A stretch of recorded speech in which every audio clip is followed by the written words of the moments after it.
What's the best winter storm meal to have? At home. Oh.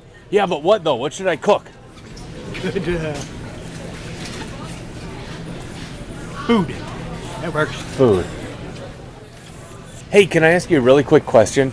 Got the big storm coming. Oh, you got a can of soup? Fantastic. I hear that's great for winter storms. Absolutely. Okay. What else would you recommend? What should I buy to cook for a winter storm snow-in meal? Mac and cheese always hits the spot.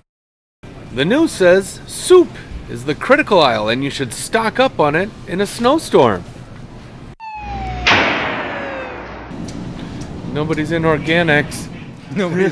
Nobody's ever in organics. Pat Militech, everybody. What's up, tough guy? How you doing? Hey, look at this, how are you guys. guys Dorks, doing? we just ran into Pat here at Hy-Vee. Stocking up for the storm, are you? Just getting coffee so I can drive really fast. Any suggestions for the guys to weather through this big storm? Lots of beer. Lots of beer.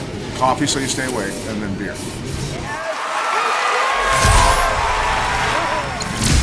Stocking up for the storm, sir? Yes.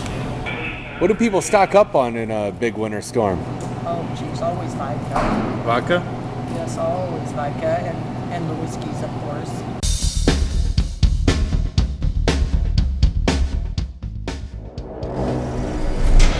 This is my shovel. This is my shovel. This is my shovel. Fine, take it.